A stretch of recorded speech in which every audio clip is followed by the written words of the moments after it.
আসসালামু আলাইকুম ভিউয়ার্স, আশা করি সবাই ভালো আছেন। ভিউয়ার্স, প্রতিদিনের ন্যায় আজকে নতুন আরেকটি বিষয় নিয়ে আপনার সাথে আছি। ভিউয়ার্স, আমরা কিন্তু মাইক্রোসফট অফিস এক্সেলের কাজ শিখছিলাম, তো আমরা আজকে এক্সেলের অর ফাংশন দেখব। তো ভিউয়ার্স, আপনারা অবগত আছেন যে আমরা জব কোর্স নামে একটা কোর্স শুরু করেছি।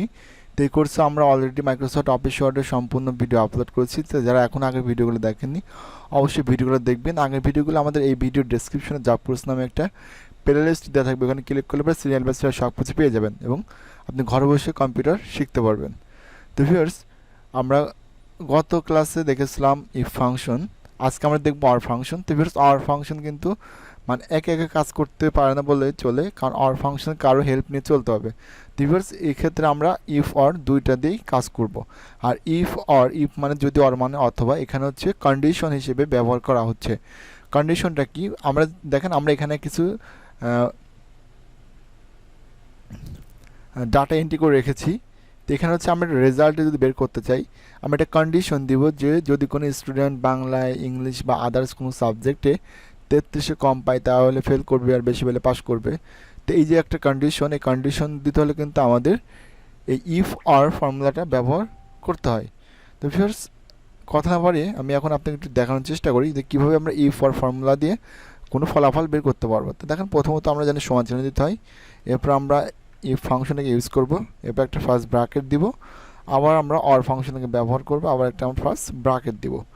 এরপরে আমাদের সাবজেক্ট বি কলামে আছে, আমরা এটাকে সিলেক্ট করব, এরপর লেস দেন 33 কমা, এরপর আমরা এই সাবজেক্টটাকে নেব লেস দেন 33 কমা, এবার এই সাবজেক্টটা নেব লেস দেন 33 কমা, এরপর আমরা এই সাবজেক্টটাকে নেব লেস দেন 33।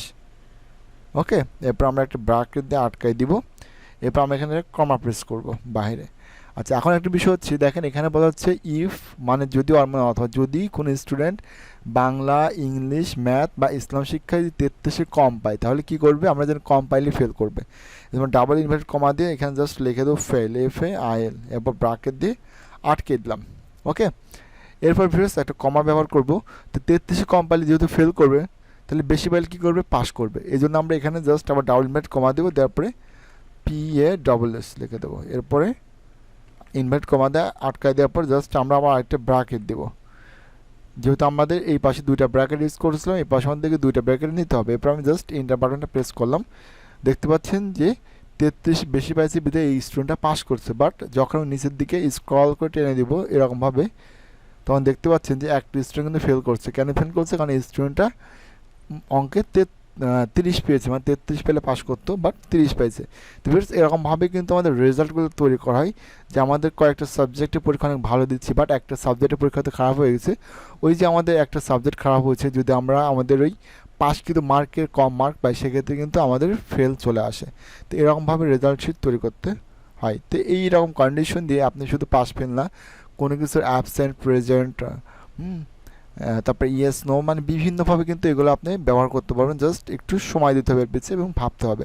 তো ভিউয়ার্স, যদি আমরা বেশি ভাবাভাবি করি তাহলে আমাদের ভিডিওটা অনেক বড় হয়ে যাবে। তো আমরা চাচ্ছিলাম ভিডিওটা বড় করতে। তো আশা করি যে আমি যতটুকু আপনাকে দেখিয়েছি আপনি বিষয়টা বুঝতে পারছেন এবং এই কন্ডিশন দ্বারা আপনি পরবর্তী যে কোনো কাজ করতে পারবেন। তো যদি ভিডিওটি আপনার ভালো লেগে থাকে তাহলে অবশ্যই আমাদের এই ইউটিউব চ্যানেলকে সাবস্ক্রাইব করবেন, আর অবশ্যই ভিডিওতে একটা লাইক করবেন। পরবর্তী দেখা হচ্ছে নতুন কোনো ভিডিও নিয়ে। সবাই ভালো থাকবেন, সুস্থ থাকবেন।